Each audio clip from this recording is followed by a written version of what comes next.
What's interesting actually throughout this whole thing, that we're all dealing with and we're at home. My son has been the most social because of the video games. He is, doing FaceTime with like his cousins or his friends, and they got like 5 or 6 of them on Yeah, there, my and all daughter's playing. doing it They're all too. playing Fortnite. Yeah, well, no, And they're not allowed to play Fortnite. What am I gonna do? I don't want him not to be cool. Goodness, I don't want to be the kid who doesn't play Fortnite. That's your business. I think it's a load of garbage. Go ahead. My son, he's after he thought, he's like, Dad, do you know how many kills I had? I'm like, what am I doing? Should have seen the gun I had. I don't know anything about guns, but he's like, I had this thing. I'm like, oh my god, that's amazing. I'm like, what am I doing? Yeah, but you bring a great point. Yeah, I mean, my daughter, she's 10, 11 years old, so she's playing Roblox, and my kids, my little guy. What I was going to say is, I'm completely enjoying. They're not driving us crazy. Like, we're really enjoying the time with them. I mean, my he's 7, and like I said, I've become his teacher's aide and stuff. So I don't want to go on and on about this, but that's the positive thing about it. It's been great spending a lot more time with them, especially at their age that my kids are at, because they grow up so fast. KD, you know what I'm saying? You're the teacher. You've been teaching them. You've been doing the teaching thing. See, I'm like the dumb jock. So my wife doesn't let me like go near them as far as like teaching them anything, like any of the lesson plans that have come home or any of the learning. Like I'm like the gym teacher.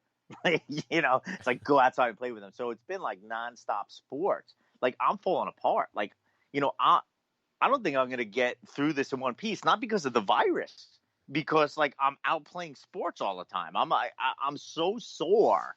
Like I can barely move. Like right now, I was outside on the front lawn before playing lacrosse. I was playing goalie. My son is just whipping me with like tennis balls because I won't use regular lacrosse balls on the front lawn because I don't need balls going through my neighbors' like windows and stuff. But I'm coming. I got bruises all over me. It's insane.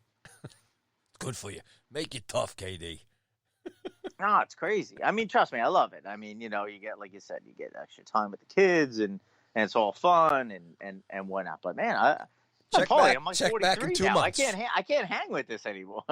Yeah, check back in 2 months. Let's see how it's going. Oh my god! All right, buddy. So look, let's try and talk some hockey here. Just boo. Boo. Hockey. Playoffs. Yeah, what could have been. But so it's interesting, and maybe I'll get your take, what you've seen. Obviously, everybody in the league, the games, all of us podcasters, writers, and stuff, trying to stay somewhat relevant and to come up with content and just talk about this, that. You can just go across. Myself just knowing a ton of guys cross country, Canada, and everything else. Just trying to figure out different ways. But locally, I've noticed that Brooksy he does a review of a player every day, and we did something like that a couple weeks ago when you graded the team and everything. And I know Brooksy's been doing that. Have you checked in on that? Have you read any of the columns? Any opinion on that one way or the other, or seen anything that he said, or agree with, disagree with? No, and you know why, Paulie? Because Brooks has blocked me on Twitter because I don't know. I must have said something at some point, so I don't see any of his stuff coming through. Wait a second. Let's talk about this. You have been blocked by Larry Brooks?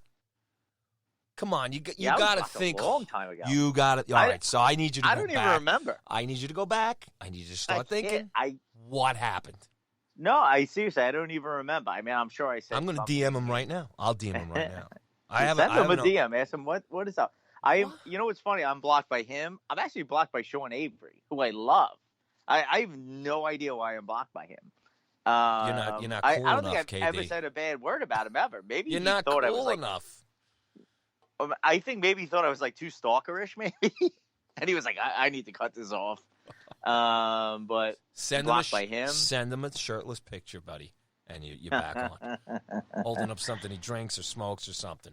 You got to give him something to make you look hip to him. But come on, talk about Brooksy. What happened here?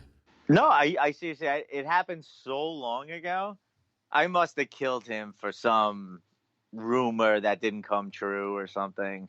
I did. You know what? I forgot what it was.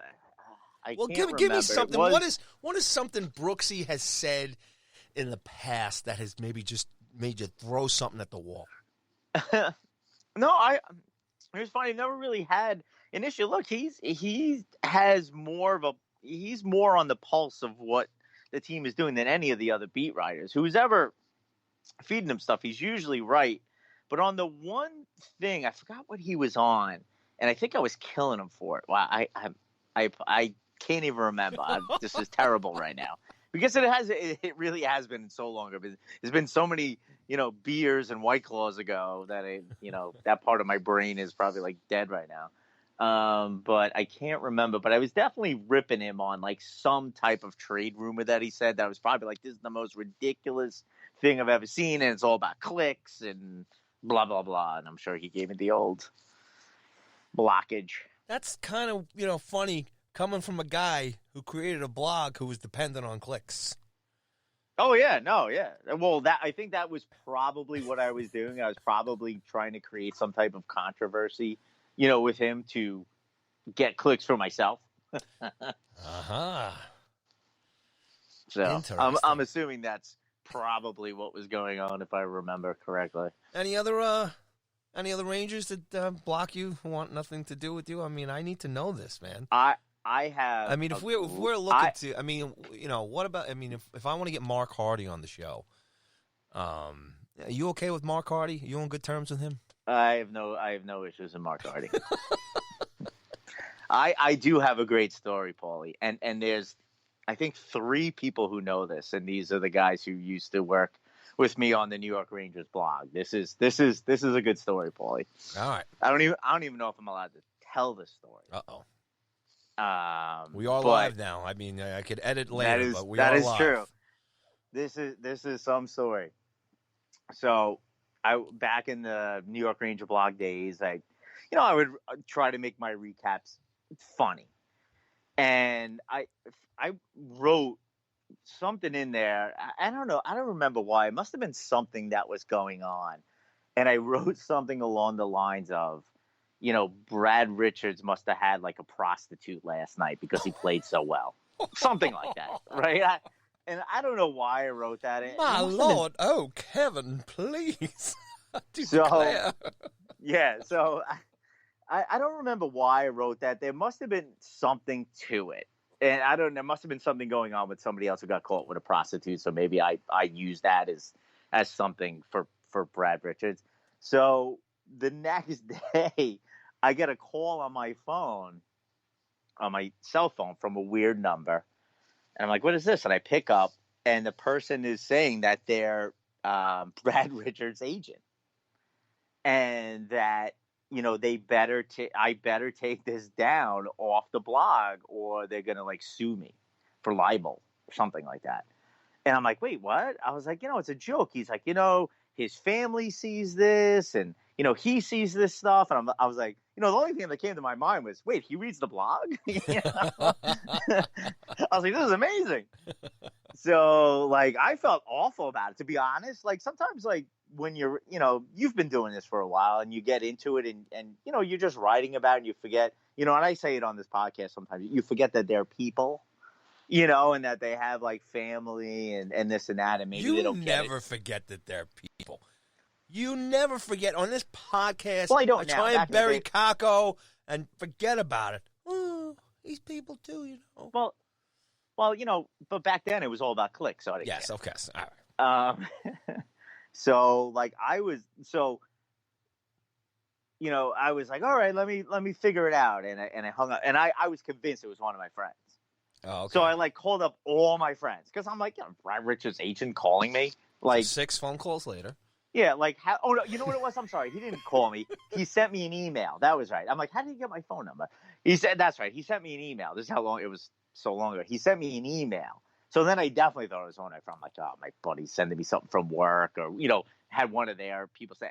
So I told him to call. I called all my friends, and I'm like, I don't know what you're talking about. So I sent him my cell phone number, and he called me. I was like, oh my good, I couldn't believe it. I was like, am I gonna get in trouble for this? I'm just trying to be I'm just like an idiot. I'm just typical, just being a complete jerk. About it. But so I was completely. I took it right down. I was like, oh my god. So I forgot who his agent was. It was like a big agent. I gotta look this up. Let me look this up. It was like a big time guy too. I couldn't believe A, I was talking to this guy, and B, that like Brad Richards knew about, read my blog and stuff. It was amazing, right? And I felt I never wrote about it. The only people I told about it were the other guys who were writing on the blog at the time. So like Herman and the Rage and Neil and hold on, I'm looking this up. Brad Richards' agent. It was like, who's like a big agent? Oh my God! In hockey back then, I mean, jeez, there's so many of them. Was it Tommy? I know Tommy Laidlaw's a big agent. No, yeah, it wasn't Laidlaw. Hold on, Pat Morris. Okay, Pat Morris. So yeah. So that was my beyond being blocked by like Larry Brooks. I actually got a call from Pat Morris, Brad Richards' agent, telling me to take something down off the blog. I was like, did you have a back and forth with him to prove to him, hey, here's the link, I took it down? Did he say, okay? Yeah, I did. I did, because I did feel bad about it. Like, I did, look, I'm doing the blog, and I thought it was, like, funny. It wasn't to, like, demean, Brad Richards or take him down. I never did, like, gotcha stuff. I wasn't like, TMZ or something. It was just like something stupid. I wrote something stupid about a player like every day. And that's what I tried to explain to him, because I felt bad about it. I was like, oh my God. I'm so sorry. I was like, I wasn't saying he actually was with her. I wasn't like, well, do you Brad remember, Richards were you under the influence when you wrote that? Oh, I'm sure I was. I mean, I used to back in the day. I had season tickets back in the day with my buddies, and we used to we'd get blackout drunk at the game, and then I come home and write recaps of the games. I'd wake up some mornings and be like, "What the hell did I write?" I wouldn't even remember.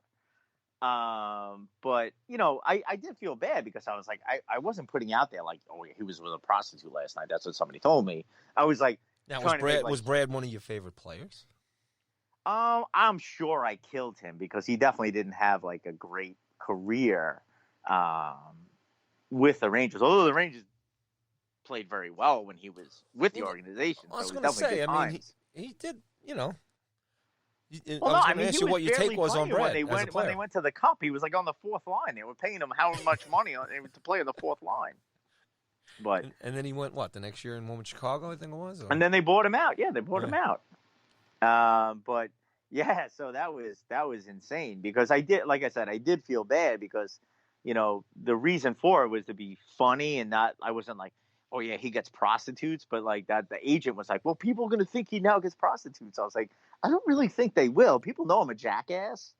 Like, they don't think I'm like they don't think I have like the inside track to information that Brad Richards gets prostitutes. Well, like, they people know that. Obviously looked at you as the TMZ or the paparazzi hockey Ranger blog at the time. They were obviously crisis management, and they went to the best, the most popular, the trashiest, and the obviously fueled by alcohol and binges. That's right. And they had to shut it down.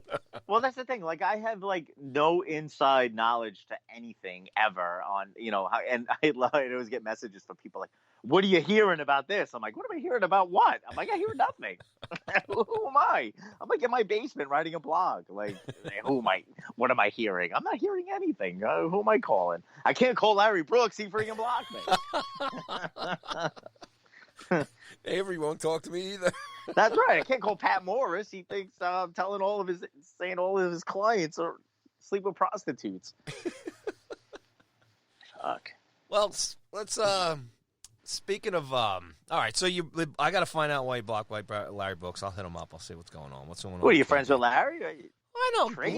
Larry's a trader. No, that's fine. Yeah, you want to have Larry. I like Larry. I like Larry. I like how he brings it. He's real. Well, I love the fact that he rubs people the wrong way. But he's always Larry's been Larry. Since Larry's been Larry, he's never changed. And yes, there's stuff that he puts out there, but I've always respected Larry. Sometimes you just gotta stick with the people. Like I said, he's a grinder. He's in there.